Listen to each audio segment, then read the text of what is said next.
Tahun lalu gue sempat baca di koran dan gue baca lebih dalam lagi, ternyata ada berita seorang suster ngesot yang ditendang oleh seorang satpam di sebuah mall.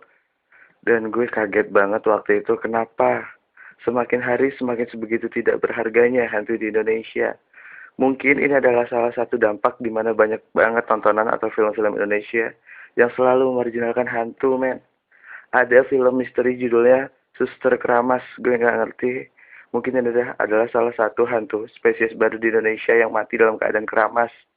Mungkin besok bakal ada suster kerimbat, suster mati dalam keadaan kerimbat, suster extension, suster facial, atau suster buka salon. Dan kenapa setelah mati dia baru keramas? Gue bingung semasa hidupnya dipakai apaan, sampai-sampai keramas aja nggak sempet. Dan gak jarang juga gue temuin hantu mulai membuat kolaborasi yang cantik, men. Dia gak mau kalah sama boy band dan girl band zaman-zaman sekarang. Ada film judulnya Pocong Ngesot, dan buat gue ini adalah featuring dua hantu Indonesia yang sangat ciamik, men. Gue bingung sampai kapan hantu-hantu di Indonesia mewarnai jagat hiburan di tanah air. Dan tapi bagus juga sih, ada dampak baik dengan adanya hantu-hantu seperti ini, karena dengan adanya film-film seperti ini, hantu mulai menjadi sosok yang tidak menyeramkan lagi di mata kita. Gue nyoba buat menenangkan pikiran, tibalah masa di mana tahun baru datang, dan banyak yang bilang kalau tahun 2012 adalah tahun naga air, bukan naga galau, tapi gue masih galau sampai saat ini. Tapi kenapa di awal tahun 2012 semua dikagetkan dengan kedatangan gajah air yang membawa kereta rencana pinjaman, dan kalau nggak salah dia menabrak banyak orang, mengakibatkan 3 orang luka berat, 9 orang meninggal dunia, dan seisi dunia meninggalkannya. Kenapa banyak banget tragedi di sarana transportasi Indonesia? Kalau lu naik bemo lu bakal diperkosa, naik bis bakal kecopetan, dan jalan kaki pun bisa meninggal dunia. Dan ngomongin masalah makhluk Tuhan paling obesitas atau Afriani, sebenarnya Afriani banyak memiliki kelebihan selain di berat badan, men. Afriani juga bisa mengendarai mobil dalam keadaan apapun. Mungkin kalau sedikit saja dididik, Afriani bisa menjadi pembalap hebat. Dan gue lihat di beberapa jejaring sosial banyak yang menghujat Afriani. Ada yang bilang ngebel nggak pernah, ngerem nggak pernah, maaf, aku nggak punya otak. Makanya waktu Tuhan bagi otak, lu jangan telat datang dong, gembel. Giliran Tuhan bagi daging, lu datang duluan. Jadi badan lu gede, obesitas, tapi otak lu kagak ada. Dan lebih parahnya lagi, ada yang selalu mengaitkan Afriani dengan tingkat fisik yang dimiliki.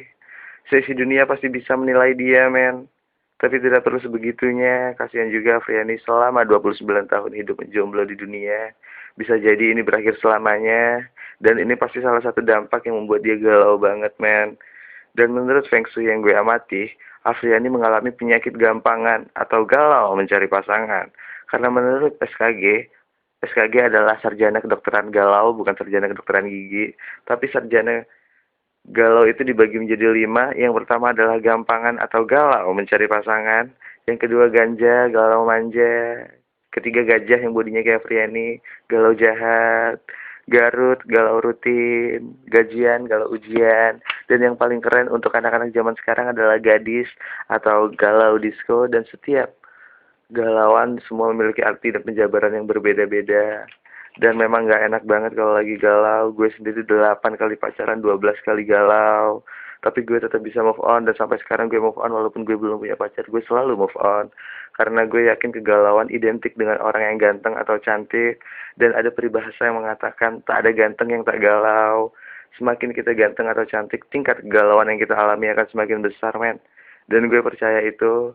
Dan gue juga punya beberapa teman jelek dalam setiap kata dan hidupnya hampir dia tidak pernah mengalami kegalauan. Dan dia juga punya komunitas dengan tujuan melestarikan orang jelek. Nama komunitasnya adalah Jihan atau Jelek Itu Pilihan. Dan kalau gue lihat komunitas Jihan lagi ngumpul itu seperti orang-orang jelek lagi demo. Dan kadang gue ngerasa beruntung karena gue nggak jelek sehingga gue bisa diangkat menjadi ketua di komunitas Jihan. Sampai jumpa dan terima kasih. Di sini pulau, di sana pulau, di tengah-tengahnya Pulau Jawa. Saya galau, kamu galau.